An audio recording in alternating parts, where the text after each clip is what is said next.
이건 그냥 저만의 생각이에요. 요 분이 말하고 싶은 게 있는데 얘기 안 했어. 좀 애매하게 넘어갔어. 애매하게. 우리나라의 규제 사각지대에서 지 맘대로 발행이 되면 검은 돈이 돼버려요. 은행 시스템에서 신용을 관리할 수가 없어. 국세청에서 추적이 안 돼. 근데 더 큰 문제가 있어. 통화 주권이 훼손될 수가 있어.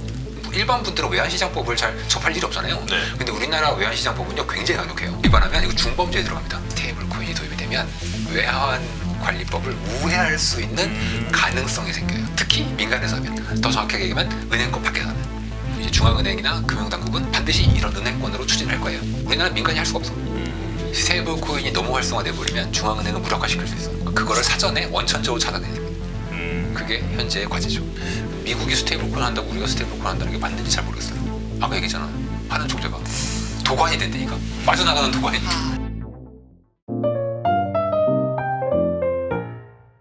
지금 이제 원화 스테이블 코인 이거 얘기를 이제 해야 합니다. 위험한 얘기 하셔야 돼요. 지금 오늘 가장 뜨거운 중요한 얘기만 주제입니다. 하네요. 위험한 네. 얘기인데요. 자, 일단 이창용 총재가 뭐라고 했는지 그냥 바로 말씀드리면, 원화 스테이블 코인을 도입하면 19세기식 혼선이 빚어질 우려가 있다. 자, 이거 어떻게 들으셨습니까, 팀장님? 저는 그걸 들으면서 이건 그냥 저만의 생각이에요. 저만의 생각. 그게 맞다는 게 아니라 요 분이 말하고 싶은 게 있는데 얘기 안 했어.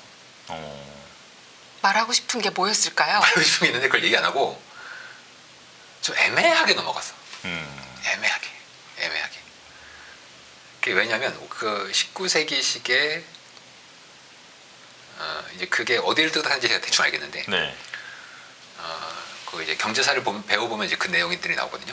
근데 그게 다양한 민간 스테이블 코인의 근본적인 문제가 아닙니다. 그러니까 그 19세기 혼란이라는 게 뭔지를 한번 짧게 그것도 얘기 안 해줬어. 그래요? 그 얘기 안 해줘서 근데 그냥 이게 뭐 저만의. 민간화폐 발행 때문에 혼란이 빚어진다 이런 내용 아닙니까? 근데 지금 홍콩 같은 데는요 5개 은행이 자기네 은행권을 발행해요. 자기네 지폐를 발행해요. 그러니까 홍콩 달러인데 뭐 스탠다드 차타드가 발행한 게 있고 뭐 어디가 발행한 게 있고 다 은행권이 달라요. 근데 가격이 다르냐? 똑같아. 그래서 저는 오늘 그 말씀을 하시면서 들은 게, 그 예를 들어서 19세기 은행을 제가 얘기해 볼게요. 19세기에는 이제 어떤 시기였냐면 이제 미국 은행이 대표적으로 그런데 그때는 이제 근본위제다 보니까 지폐가 없었어요. 그 대신 지폐와 비슷한 게 있었지. 그게 뭐였냐면 은행의 금을 예치한 금 증서가 거래됐습니다. 그게 지폐처럼 거래가 됐어. 네. 지폐처럼. 근데 그게 은행마다 다 다르잖아요. 그래서 이제 지폐처럼 이렇게 다 됐는데 이제 나중에 이제 무슨 일이 벌어지냐면, 야 이거 진짜 금 있어? 이제 그러면서 은행을 찾아가야 되잖아. 은행 금고에. 네. 근데 은행들이 그거 싫어할 거 아니에요. 찾아오는 거. 그래서 은행들을 그때 어디 있었냐면 산속에 있었어요. 그때 이제 그래서 그 은행들을 뭐라고 불렀냐면 이제 살쾡이 은행이라고 불렀습니다. 왜 살쾡이 은행이냐? 살쾡이처럼 산속에 살아서 살쾡이 은행이야. 아, 근데 진짜로 그 금 찾으러 오는 게 싫어서 산속에 있었다는 왜냐면 거예요? 찾아오면 없거든.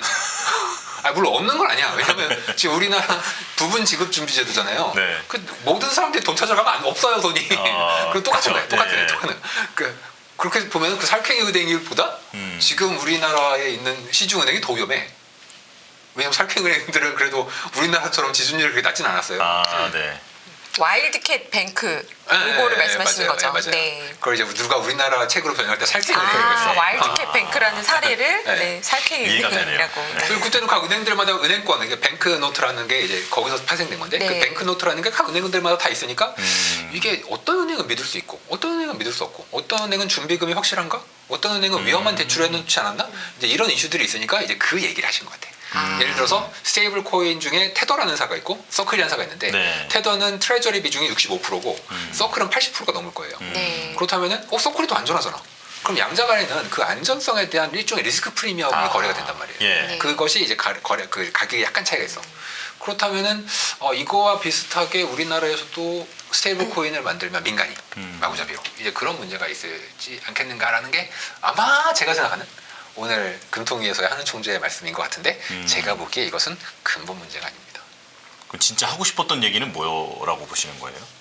근데 그 하고 싶은 얘기를 하면 네. 약간 정권에 대한 챌린지처럼 보일 수가 있어. 그럼 그냥 문 팀장님께서 꿈에 보셨다고 하죠. 제가 그렇게 해드리겠습니다.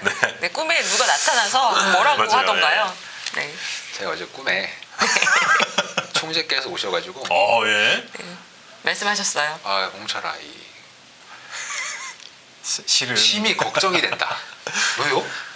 스테이블 코인이라는 게 말이야 나와가지고 이것이 우리나라의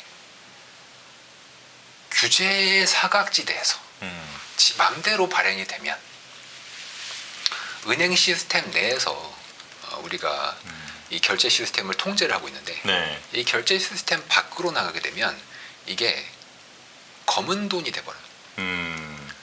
은행 시스템에서 신용을 관리할 수가 없어. 국세청에서 추적이 안 돼. 네. 근데 더 큰 문제가 있어. 통화 주권이 훼손될 수가 있어. 통화 주권. 이건 오늘도 살짝 얘기했어요. 오늘도 하나님 총재가 뭐라고 얘기했냐면 원화 스테이블 코인을 도입하면 오히려 달러 스테이블 코인과의 교환이 쉬워지기 때문에 오히려 우리나라의 통화 주권이지 가치를 이런 주권을 가치랑 좀 연관시키는 경우가 네. 있는데 뭐 연관이 될 수도 있지만 더 중요한 건 주권이에요. 우리나라의 통화 주권을 훼손시킬 수 있다. 그리고 훼손시킬 수 있다고 오늘 얘기하지 않았어. 네네네. 오늘 정확한 워딩은 오히려 달러 스테이블 코인으로의 이탈을 더 촉진시키는 그 도관의 역할을 할 수 있다. 통로. 그 외환시장법 말씀하셨죠? 그러면 외환시장법을 그러면서 오늘 얘기했죠. 네. 우리나라는 그 외환시장법을 우리는 일반 분들은 외환시장법을 잘 접할 일이 없잖아요. 네. 근데 우리나라 외환시장법은요 굉장히 강력해요. 우리나라 외환관리법을 위반하면 이거 중범죄에 들어갑니다. 그래서 보통 징역이 5년부터 시작해. 이 외환관리법이. 그래서 뭐 환치기 하거나 이러고 환치기에 뭐 규모가 작아도 그 외환관리법을 위반하면은 굉장히 크게 중범죄가 들어가요. 근데 이걸 이제 일반인들은 잘 모르지. 왜냐면 우리들은 $10,000인가 못 들고 나가잖아요. 네, 그러니까 그쵸. 걸릴 일이 없어. 그리고 환전하러 가잖아요. 가령 내가 해외로 돈을 보내고 싶잖아요. 그러면 이수를 써내야 돼. 근데 이제 부동산 매수 때문에요? 라고 하면은 딱히 제한은 없어요. 규모에. 근데 꼭 사야 돼, 부동산을. 그리고 유학생 생활비? 요거는 계속 추적을 해요. 얼마 보냈는지. 규모도 좀 추적을 하고. 많이도 막 못 보내. 그래서 우리나라 외환은요 굉장히 세. 우리나라에서만 살아가지고 이거에 대해서 별로 감각이 잘 없으실 거고 또 우리나라 사람들은 돈을 막 해외로 빼야겠다 이런 생각하시는 분이 아마 그렇게 많진 않으신 것 같아요. 돈이 아주 많으신 분 아니면은. 근데 이 외환관리법이 되게 무섭습니다. 왜? 과거에 외환 위기가 늘 왔었기 때문에 그 환이 무서워. 환이. 네. 스테이블 코인이 도입이 되면 외환 관리법을 우회할 수 있는 가능성이 생겨요. 그러니까 꼭 우회하는 건 아닌데 가능성이 생겨요. 특히 민간에서 하면. 더 정확하게 얘기하면 은행권 밖에서 하면. 은행권 내에서 해야 돼. 그래서 이건 꿈에서 본 겁니다. 다시 한번 말씀드리지만 네. 하는 총재가 얘기한 건 아니고 저희 꿈에서 본 거예요. 네. 은행권 내에서 감독 당국의 컨트롤 하에 투명하게 보여야만 통화 주권을 방어할 수 있고 검은 돈을 막을 수 있고 유동성 통제 및 통화 정책의 효율성과 효과성을 얻을 수 있다. 만약에 민간 스테이블 코인이 너무 커져 버리잖아요. 그럼 이게 다 나가리가 됩니다. 뭐 그러려면 시간이 많이 걸릴 수도 있겠지만 그 빌미를 만들어져 버려요. 잠깐에. 그러니까 작은 성냥불처럼 시작해서 네네. 얘가 이제 들불처럼 타고 오르면 막 누가 먹겠어요. 그러니까 애초에 처음부터 막아버려야 돼. 라고 꿈에서 얘기해 주셨습니다. 그 꿈에 나타나신 그분께서 오늘은 뭐라고 말씀하셨냐면은 그 원화 스테이블 코인을 어떻게 하면 안전하게 도입할 거냐라는 그렇죠. 프로젝트가 네. 한강 프로젝트였고 예금 토큰이라고 말씀하셨습니다. 근데 예금 토큰이라고 하면서 금융기관과 비금융기관의 차이를 말씀하셨고 비은행 금융기관한테 이 스테이블 코인 발행을 허용해주면 여러 문제가 생길 수 있다고 하셨습니다. 그렇죠. 팀장님 의견은 어떠십니까? 하는 총재의 멘트에 대해서 어떻게 생각하십니까? 말 조심해야 될 것 같습니다. 지금 시장의 기대는 다수의 기업들이 비금융기관이어도 비은행 금융기관으로서 핀테크 기업이나 뭐 아니면 IT 회사들 상표권 출원을 지금 하고 있지 않습니까? 하고 있죠. 네. 이런 현상에 대해서 어떻게 보십니까? 근데 그 상품권 출연을 하고 있는 기업들을 잘 보시면 은행 계열이 있고 아닌 계열이 있고 네. 은행 계열들은 아마 큰 문제 없이 저는 도입이 될 수 있을 것 같아요. 근데 비은행 계열들은 아마 향후의 법이나 규제의 변화에 따라서 변수가 있습니다. 허들이 하나 더 있겠네요. 있죠. 네. 있죠. 그리고 뭐가 맞냐? 은행 계열 위주로, 즉 도매금융만 허용을 해줘야 되는 게 맞냐? 소매금융도 할 수 있게 해줘야 되는 게 맞냐? 이 맞냐 틀리냐의 개념이 아니라 이것은 이제 관점의 차이죠. 우리가 통화를 어떤 관점에서 바라볼 것이냐. 당연히 감독 당국이나 중앙은행은 물론 이거는 은행 내에서만 해야 된다. 반드시 그렇게 얘기할 겁니다. 그렇지 않고 민간, 특히 이제 미국 같은데 이제 우리나라는 약간 그런 개념이 약해서 뭐 저는 크게 이슈가 안 될 거라고 보는데 미국 같은 데서는 이거는 비은행 계열 쪽에서도 충분히 할 수 있는 것이고 활성화 시켜야 된다 이렇게 얘기를 하죠. 왜냐하면 거기는 이건 좀 이제 역사적인 배경이 많이 있지만 기본적으로 중앙으로의 집중을 굉장히 두려워하는 것도 있고 이제 이거는 바람직하지 못하다. 반드시 썩게 돼 있다. 뭐 이러한 관점이 있어요. 그래서 이거를 이제 탈중앙화라는 개념으로 가져와서 이제 민간, 비은행 계열이에요. 쉽게 얘기하면 비은행 쪽으로 사실 테도나 뭐 서클은 은행계열이라고 해도 이제 테도 같은 경우는 비은행계열이지 않습니까? 이렇게 이제 나가려고 하는 움직임들이 이제 양분돼 있죠. 이거는 앞으로 굉장히 중요한 이슈가 될 수 있어. 이게 철학적인 개념이에요. 뭐 네. 테크니컬한 게 전혀 아니고 이거는 이제 통화 주권, 통화 시스템을 근본적으로 흔들어 놓을 수 있기 때문에 앞으로 이 시청자 여러분들도 그렇고 이거를 굉장히 잘 봐야 됩니다. 이게 나중에 그러니까 이게 제대로 되려면 시간이 많이 걸릴 텐데 지금 이거는 그 나중에로의 길을 열어두느냐 마느냐의 그 기로에 우리가 지금 서 있습니다. 팀장님 의견도 좀 주세요. 제 의견이요? 네. 어떤 관점에서 의견을? 이 은행권에서만 이렇게 해야 되느냐? 네, 그러니까 아니면 그게 관점이 필요한데 네. 아까 그 꿈에서 보셨다고 했던 그분은 네, 그 당연히 시나리오에 은행권이지. 대한 예. 그분은 당연히 무조건 은행권에서만 막아야 된다. 그렇죠. 네. 오늘 강력하게 말씀하셨어요. 사실상. 맞아요. 그러니까 그거는 이제 여러분들의 각자에게 이런 거죠. 자유가 중요하냐, 평등이 중요하냐. 오늘 하는 총재가 무슨 말씀하셨냐면은 비은행 금융기관이 비은행에서 이런 스테이블 코인을 발행하려고 하면 이건 금융기관만큼 규제하에 들어와야 한다. 네. 그래서 예를 들어 뭐 은행에 관련된 모든 규제를 네. 똑같이 적용받아야 되는데 네. 코인은 발행하겠다고 하면서 나는 금융기관이 아니에요라고 규제를 피하겠다고 하면 말이 되느냐라는 말씀까지 하셨습니다. 이제 그 말씀은 아까 제가 말씀드린 것을 이제 비은행 쪽으로 허용을 해주면 제가 아까 말씀드렸던 그 문제점들이 생길 수 있기 때문에 이거를 이제 돌려서 왜냐하면 지급결제 시스템을 비은행 개념으로 시작한다? 이거는 너무 특권을 얻으려는 이 도둑놈식보다 라고 얘기해서 이제 사람들을 설득하려고 한 거고 사실 근본 문제는 그게 아니고 제 생각에는 근본 문제는 그게 아니라 아까 말씀드렸던 그 문제들 있죠. 그게 이제 사실 이제 근본 문제인데 네. 이제 이런 거예요. 제가 한번 질문해 보겠습니다. 자, 공공의 이익을 위해서 개개인의 자유를 일부 제약할 수 있다. 철학적인 문제죠. 네, 그러니까요. 제약할 수 있다라고 생각하는 사람이 있고 아니지 개개인의 인권과 권리는 신성 불가침의 영역이고 이거는 천부 인권이다. 반드시 보장되어야 된다라고 보는 사람이 있지 않습니까? 이거에 따라서 방금 스테이블코인에 대한 관점이 달라져요. 개개인의 자유보다는 공공의 안전이 더 중요하다. 이러면은 이제 스테이블코인을 은행권에서만 해야 됩니다. 이제 관료들이나 이제 중앙은행이나 금융당국은 반드시 이런 은행권으로 추진할 거예요. 근데 반면에 뭐 저는 우리나라도 그렇게 될 것 같아요. 우리나라는 민간이 할 수가 없어. 민간 아마 그냥 제 생각인데 민간 여기서 말하는 민간이라는 건 비은행권을 얘기하는 거예요. 비은행권이 스테이블 코인을 발행하는 걸 저는 아마 허용을 안 해줄 가능성이 있습니다. 이건 한은은 뭐 당연히 그럴 건데 허용을 해주는 게 뭐 감독 당국이나 뭐 정부도 있을 거잖아요. 아마 감독 당국이나 정국도 이것을 비은행권에서 발행할 수 있게 해주지는 않을 것 같아요. 왜냐하면 우리나라는 기본적인 사회 문화 자체가 미국과는 굉장히 달라요. 공공의 안전과 이익을 위해서는 개개인의 자유를 제약해도 된다는 의식을 갖고 있어. 한국인들은. 그렇기 때문에 저도 당연히 한국인으로서 감독 당국의 의견에 적극 저희 마음을 다 바쳐 네. 그렇게 해야 된다. 그러면요. 네. 팀장님 보고서에서 스테이블 코인은 M3 유동성을 공급하고 국채 수요를 늘린다. 네. 이 문장을 저희 작가님이 딱 따오셨는데요. 네. 그럼에도 불구하고 만약에 비은행권에서는 못하게 한다고 해도 네. 은행권에서만 스테이블 코인을 발행해도 M3 유동성 공급 효과가 있고 네. 그리고 국채 수요는 증가한다고 보십니까? 이건 그렇죠. 한국 국채입니까? 그렇죠. 한국 국채죠. 원화 스테이블 코인이면 한국 국채고 미국 네. 스테이블 코인은 이제 미국 국채겠죠. 스테이블 코인으로 일단 지금 두 가지를 물어보셨는데 하나는 국채 수요. 네. 또 하나가 뭐였죠? 유동성. 유동성. M3 이 두 개는 유동성이 좀 별개입니다. 네. 두 개는 별개예요. 이 두 개를 보통 하나로 보시는 분들이 좀 오해를 하시는데 유동성이랑 국채는 별개예요. 국채 발행이 늘면 유동성이 늘어날 수 있는데 그냥 국채 발행을 안 늘면 유동성 안 늘어나. 기본적으로 스테이블 코인과 유동성은 무관합니다. 이걸 이제 많이 오해하시는데 스테이블 코인이 발행되면 이거 유동성을 늘리려는 꼼수다. 이거는 자, 잘 생각해 보세요. 유동성이 늘려면 중앙은행이 QE를 해야 돼요. 첫 번째. 이건 M1이죠. 네. 보는 동안. 자, 또 하나가 있죠. 은행이 대출을 해주면 돼. 은행이 대출. 자, 은행이 대출 어떻게 하냐? 자, 은행에 대출 받으러 가면은 나 10억을 빌리려고 해요. 그러면 은행에서 이제 10억 빌려 빨리 금고 가가지고 10억 이렇게 해가지고 이렇게 주는 게 아니에요. 10억을 컴퓨터에 입력한 다음에 엔터키를 눌러. 네. 그 10억이 생겨. 네.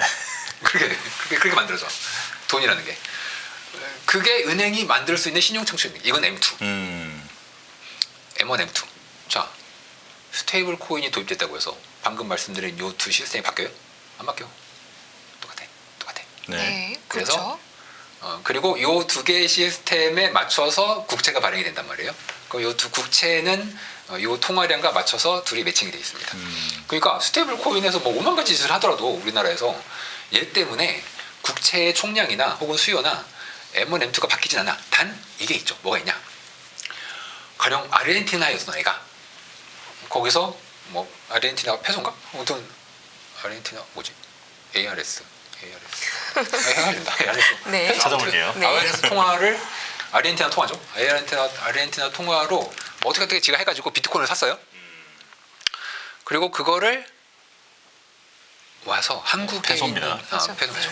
한국에 있는 거래소 업비트에 와가지고 비트코인을 죄송합니다. 한국에 있는 업비트에 와가지고 그 비트코인을 원화 스테이블 코인으로 바꿔. 네. 비트코인 원화 스테이블 코인으로 바꿔요. 자, 그러면은 그 원화 스테이블 코인 발행사는 이 비트코인을 가지게 될 거고 그거를 팔아서 현금화 시킨 다음에 그걸로 원화 국채를 삽니다. 네. 그렇잖아요. 자, 원화 국채 수요가 늘었죠. 원화 국채 수요가 늘었어.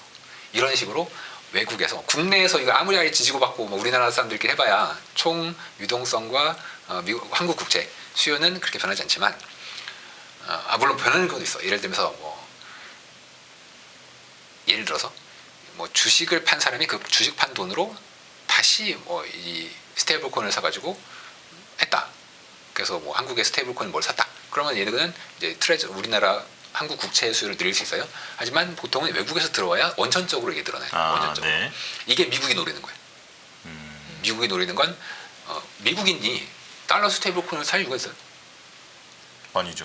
코인 거래소를 가기 위해서 살 수도 있겠죠. 그럴 수 있어요. 네. 자, 그럼 만약에 미국인이 코인 거래소에서 USDT를 혹은 USDC를 샀어요. 그러면 C를 사면은 그 USDC 서클 사는 자기네 계좌가 은행에 있어요.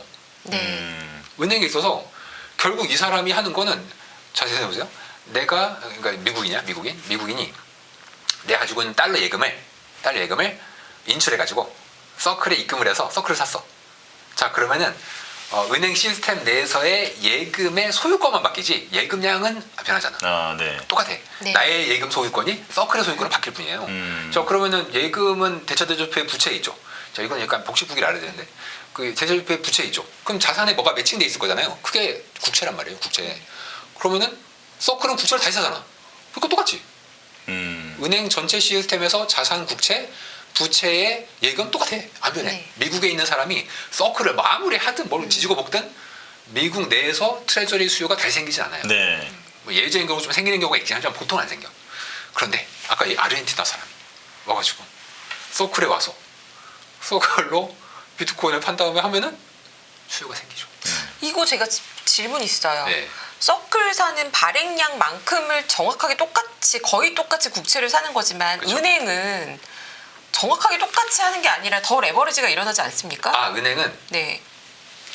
은행에 그 자산이 이렇게 쭉 있지 않습니까? 네. 그 이제 부채 쪽 이렇게 있지. 그 방금 말씀드린 레버리지는 M2 쪽입니다. M2 쪽. 여기서 그쵸. 말하는 건 그 은행 이치가 이제 레버리지 막 M2 왔다 갔다 하는 거는 이제 말씀하신 그거고 제가 얘기하는 거는 요 안에 서클의 밸런스 시트도 또 따로 있어요. 왜냐하면 서클은 은행에 예금을 할 거니까. 그렇죠. 서클 자기가 예금 예치를 하지 못해요. 대출도 못하고. 그래서 서클은 은행 쪽에 자기 예금 계좌와 은행에 자기 자산 계좌가 다 들어있단 말이에요. 그래서 결국은 서클의 행동은 전부 다 은행에 기록되게 되어 있습니다. 네. 은행이 대출을 해서 하는 거는 그건 다른 거고 다른 활동, 은행 자기 활동인 거고 서클의 활동 자체는 은행의 밸런스 시 자체에 그렇게 영향을 주지 않습니다. 네. 그러면서 서클은 국채를 가지니까 네, 네. 사니까 이게 은행이 수요가 가지고 있는 국채의 소유권만 바뀌어요. 서클. 네. 그러니까 예금의 소유권만 바뀌고 국채의 소유권만 바뀌어서 두 개의 소유권만 바뀌지 총량은 변함이 없습니다. 네. 총량 경제 시스템 네. 내에서 총량이 변하고 있습니다. 네. 아 이거 좀 원래 좀 어려운 게. 네네네. 아니 서클이 아닌 예를 들어서 네. 다른 A사가 이 스테이블 코인 발행 목적이 아닌 예금 100억 원을 입금했다고 치자고요. 네. 뭐 다시. 그러니까 다른 회사가 네, 은행에 다른 회사가, 예금을 100억을 했다라고 하면 그러니까 뭐 예를 들어서 뭐 애플이라는 회사가 네. 은행에 예금을 했다. 네. 네. 그러면 그냥 그 은행은 네. 그 예금의 그 국채를 오히려 더 레버리지를 할 수가 있는데 들어오는 예금보다 아니죠. 은행 시스템 전체를 보세요. 네. 그 애플이 은행에 예금을 했을 때 그 돈 어디서 나왔죠? 다른 은행에서 나왔죠. 그렇죠. 그러니까 은행 은행의 시스템 총량은 전체로. 네, 은행 총량은 변함이 없죠. 네. 그러니까 개별 은행을 보면 그렇게 오해하실 수가 있는데 네. 은행 시스템 전체로 보면은 뭐 애플의 똑같다. 예금이 뭐 구글의 예금이 되고 뭐 아무리 지가 돌아다녀 봐야 아무런 변화가 없습니다. 네네네. 네. 거기까지 이해가 됐어요. 네. 네. 그러면 이건 어떻게 보십니까? 네. 그러니까 M3에서는 어떻게? M3는 좀 달라. 네. 이건 좀 어려운 문제입니다. 네. 어, M2까지는 똑같다. 근데 M3는 달라진다. 이건 좀 어려운 이슈인데 네. 제가 설명을 잘 할 수 있을지 모르겠어요. 최대한 쉽게 설명해 주세요. 네. 이게 쉬운 이슈. 사실 실상에서의 유동성, 우리 일상에서의 유동성, 화폐 유통 속도 이런 걸 감안하면 M3가 더 중요한 거 아닙니까? M3는 지금 개념에서는. 금융자산에 중요해요. 네. 실물자산에 영향을 별로 안 미치는데 금융자산에 중요해요. 금융자산에. 왜냐면 M3는 대부분의 M3는 금융 시스템 내에서만 돌아요. 자산 가격 쪽만 영향을 주죠. 근데 M3가 뭐냐 여기서 말하는 자 아까 제가 서클이나 테더는 대출을 못한다 그랬죠. 네. 은행만 대출한다 그랬어요. 그게 M2라 그랬어요. 은행이 하는 네. 대출이. 그리고 M2 그렇게 늘어나요. 자 그럼 서클이나 테더는 뭐 우리나라에서 지금 스테이블 코인 뭐 만들든지 걔네들은 대출이 안 되니까 뭐 유동성 영향이 없겠네. 방법이 하나가 있습니다. 그게 뭐냐면 레포. 좀 뭐 감이 안 오세요? 감이 왜 안 오죠? 역시 숨죽이게 만드는 데는 일가견 있으세요. 아 죄송합니다. 레버리지를 쓴다. 아, 죄송해요. 네. 레포까지 말씀해 네. 주셨어요. 아 죄송합니다. 이게 레포가 굉장히 오묘한 세계거든요. 자, 이게 좀 기초 지식이 좀 있어야 되는데 제가 최대한 해보겠습니다. 자, 그 시청자분들도 그렇고 혹시 그 증권사에서 레포 가입해 보셨어요? 저는 그 상품 그 판매 설명을 여러 번 듣고 뭐 하긴 했습니다. 네. 그 여러분들이 MF 들은 적 있으시죠? 그렇죠. MF를 레포랑 똑같아요. 똑같다고 하기 좀 하루짜리? 네. 네, 그렇죠. 그 레포가 뭐냐면 주택담보대출은 다 보셨잖아요. 네. 주택을 담보로 대출을 받죠. 네. 레포는 뭐냐면 국채담보대출입니다. 음. 국채를 담보로 대출을 해줘. 네. 자, 만약에 테더가 혹은 서클이 레포를 담으면 국채를 담보로 대출을 해주는 게 됩니다. 이건 M3를 늘려요. M3를. 아까 대출 못한다 그랬잖아. 네. 네. 서클이나 테더는 대출 못한다 그랬는데 레포를 이용하면 우회해서 대출할 수가 있어. 단 얘는 실물 경제는 안 가고 금융 시스템 내에서 만들지. 그래서 실제 미국의 지니어스법을 보면은 스테이블 코인 발행사가 담을 수 있는 자산에 대한 명확한 규정이 있는데 그 안에 레포가 들어 있습니다. 따라서 그 다른 건 별로 의미가 없어. 뭐 지준도 담을 수 있고 뭐 트레저리 만기 며칠짜리 담을 수 있고 다 있는데 이게 뭐 그렇게 의미가 없고 중요한 건 이 레포가 무서워. 이 레포가 굉장히 중요한 그 어떤 백도어 같은 건데 이 레포를 앞으로 이제 담게 될 거예요. 근데 이게 무슨 생각으로 레포를 넣는지는 진짜 잘 모르겠어. 근데 유동성 관리를 하라고 네. 약간 열어준 거 아닙니까? 그걸 뭐 상식 뭐 해서 하라는 게 아니라. 그 레포가 네.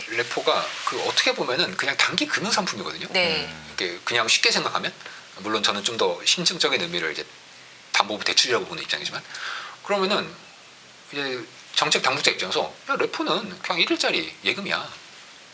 안전해. 국채가 담보인데 그냥 담아. 이렇게 그냥 내준 건지 아니면 제가 우려하고 있는 것처럼 이거는 광의의 유동성을 창출할 수 있는 수단의 백도어가 되는데 루프홀이 되잖아요. 규제 루프홀. 그걸 노리고서 해준 건데 이게 확실하지 않아. 저는 오히려 이렇게 생각했어요. 제 생각에 대해서 어떻게 생각하시는지 말씀해 주시면 좋을 것 같아요. 예. 이게 지금 뱅크런 같은 게 스테이블 코인에서 네, 일어날까봐 걱정을 많이 네. 했고 실제로도 그런 사례가 많이 있지 않습니까? 그렇죠. USDT도 그렇고 USDC마저도 1대1 패깅이 깨진 적이 있어요. 네. 그 테라루나 사태 때 네. 여기도 위험하다 이러면서 사람들이 돈을 빼면 환매 청구가 계속 발생하게 되고 그쵸. 그러면 이 발행사에서는 국채를 매도를 해야 되지 않습니까? 이 유동성 압박이 들어올 때 네. 레포를 활용해서 일시적으로 좀 레버리지를 써라. 유동성을 좀 열어놓은 게 필요하지 않나라는 측면에서 아닙니다. 그런 버퍼를 그거는- 만들어 놓으라고 한 거 아닙니까? 그거는 은행만 가능합니다. 아, 그러니까 방금 말씀드린 건 레포를 자 레포가 두 사람이죠. 둘이 거래하죠. 자 여기 있는 사람은 여기 있는 사람 제가 손을 하겠습니다. 왼쪽에 여기 있는 사람은 국채를 갖고 있어요. 그러면은 국채를 자기는 담보로 레버리지를 일으키고 싶어. 네, 이게 방금 말씀하신 겁니다. 네, 맞습니다. 자 근데 테더나 루나는 테더나 서클은 이게 안 됩니다. 이게 안 될 거예요. 그럼 테더나 루나는 뭐 한다는 얘기냐? 얘한테 돈을 빌려줄 수 있다는 거. 네, 빌려줄 수 있다는 거예요. 그러니까 대출이지. 네, 이 사람은 차입자고 네. 이 사람은 대출을 해준 사람이죠. 테더나 누나가 테더나 요거에 서클이. 네. 테더나 서클은 요 대출자예요. 대출자. 네. 요 레버리지를 하는 사람이 아니고 요거는 이제 은행만 할 수 있어. 네. 뭐 은행이나 일반적인 뭐 트레저를 갖고 있는 사람들 할 수 있는데 요 서클은 그게 안 돼요. 왜냐하면 제가 트레저리를 갖고 있는데 그 트레저리를 가지고서 그러니까 걔네들이 트레저리 담보를 갖고 있죠. 담보를 많이 갖고 있지. 근데 그거를 담보로 해서 레포로 자금을 돌릴 수 있냐? 그게 이제 지금 물어보신 걸 거예요. 네, 네, 맞습니다. 자, 다시 한번 물어보시면 제가 말씀드립니다. 테더나 서클은 트레저리를 갖고 있어요. 대부분. 그리고 일부 레포를 가지고 있을 텐데 이 레포는 대출을 해준 레포예요. 네, 대출을 해준 레포. 근데 지금 말씀하신 건 이거 지금 어마어마한 트레저리 갖고 있잖아. 네. 당기면 이거 담보로 해서 그쵸. 돈 빌려가지고 그럼 네. 갑자기 대출비가 확 뻥튀기가 되네. 네. 이건 안 됩니다. 그럼 큰일 나. 그거는 미국도 허용을 안 하고 있는 겁니까? 네, 그거는. 네. 일부도 열어주지 않는 얘가 겁니까? 차입을 하면 안 돼. 그 차입이에요. 네. 방금 말씀하신 건 네, 차입이에요. 네. 네, 그런 그래서 레버리지는 그런 레버리지 안 막아놨다. 네, 네. 네. 그렇다고 하면 그렇게까지 유동성이 풀리나 이런 생각도 또 듭니다. 네. 지금 말씀드렸던 거에서 그 돈을 빌려준 네. 요 레포 빌려준 레포 돈을 빌려준 레포 쪽은 생길 수 있습니다.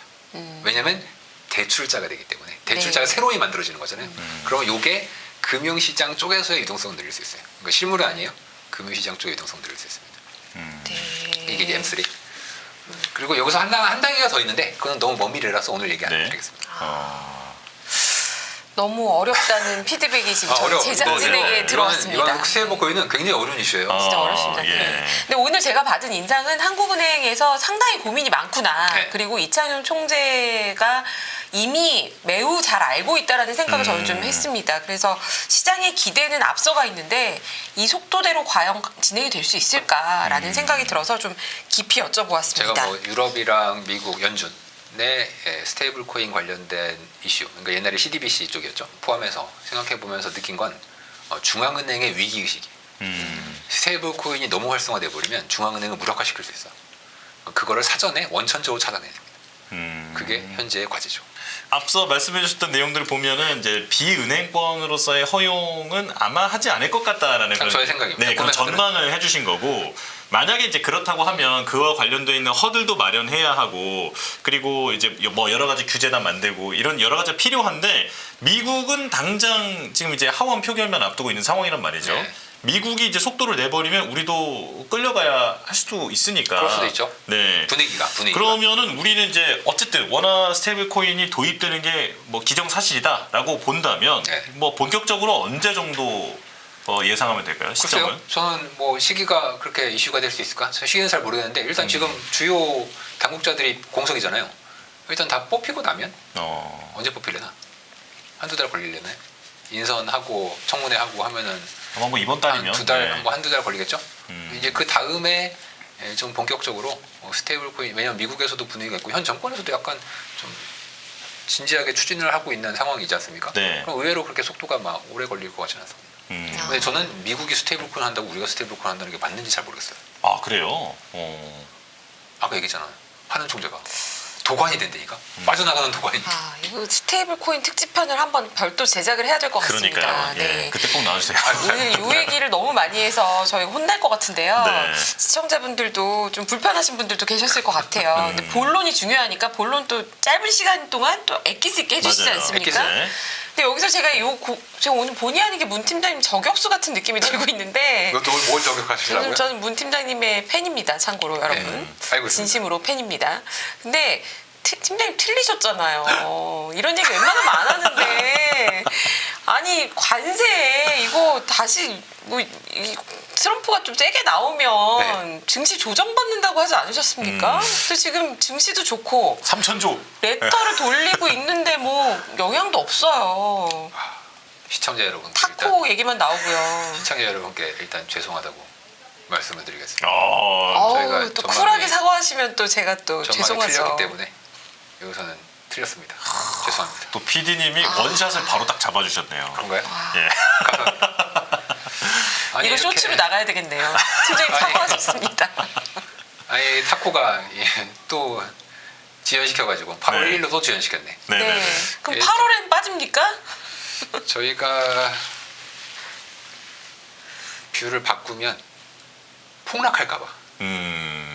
아 오른다라고 뷰를 바꾸시면은 갑자기 그때부터 빠진다.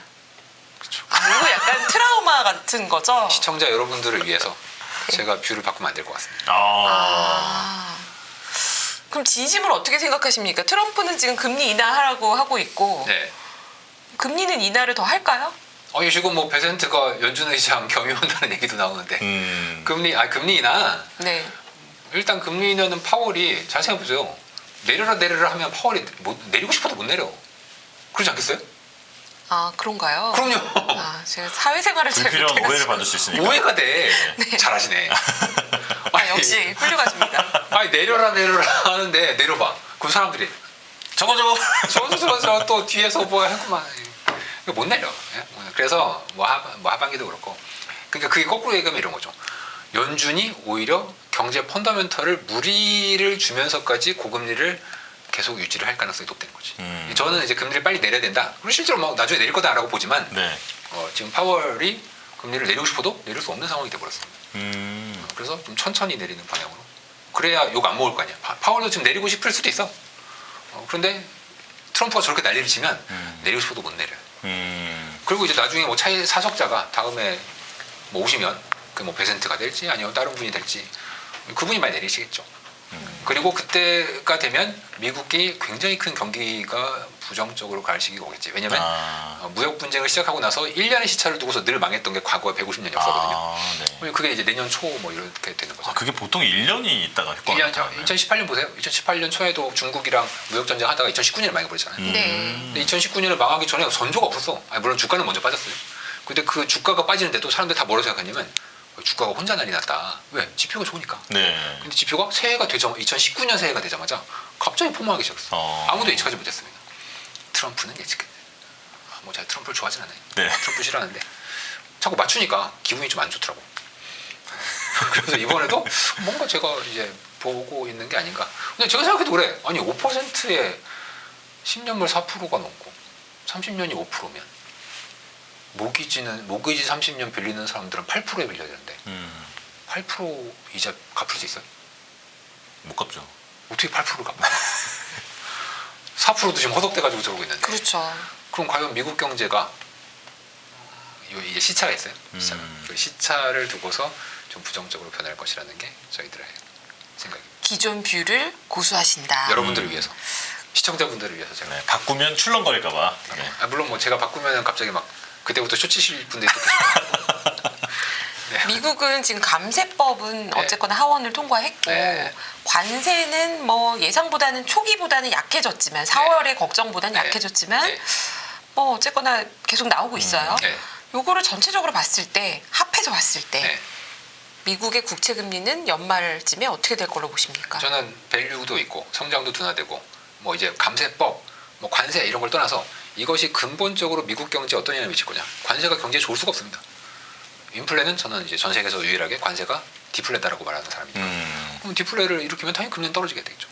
근데 이제 지금은 부채에 대한 이슈가 이제 있었지 않습니까? 이럴 땐 금리가 잘 못 떨어져.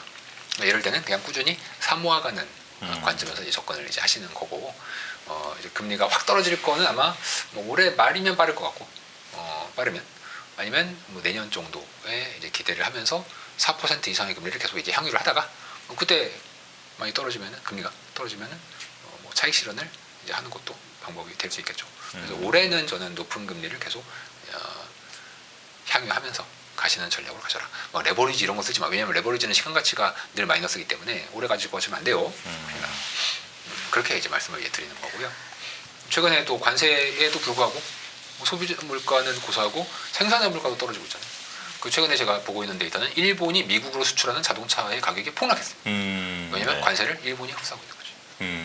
저번에 설명해 주셨던 그 내용이었던 것 같아요. 그렇다면은 제가 주장했던 것처럼 관세는 디플레다. 그러면 국채를 안 살 이유가 없죠. 연준 내부에서도 관세가 인플레냐 디플레냐 싸우고 있는데 만약에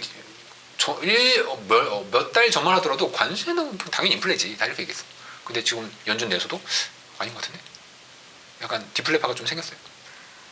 지금 오늘 의사를 읽어보면 그렇다면 채권에는 좋은 제도가 됐어요. 지금 시청자분의 질문도 있고요. 네. 이런 분들이 지금 제일 고통받고 계세요.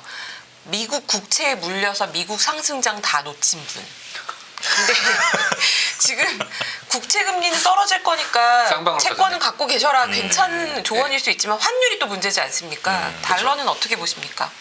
지금 미국 국채 갖고 달러는- 계신 분은 계속 가져가도 됩니까? 미국채는 뭐 이왕 손해 좀 나신 거 근데 손해가 났으면 도대체 어디서 사신 거야? 지금 미국채 금리가 환율 영향이 더 크지 않을까 환율 싶어요. 그거야, 환율 네. 그거예요. 그러니까 환율은 올해 중으로는 좀 하락입니다. 아, 더 내려간다. 네. 각오하셔라. 1,300원 초반까지. 아, 네.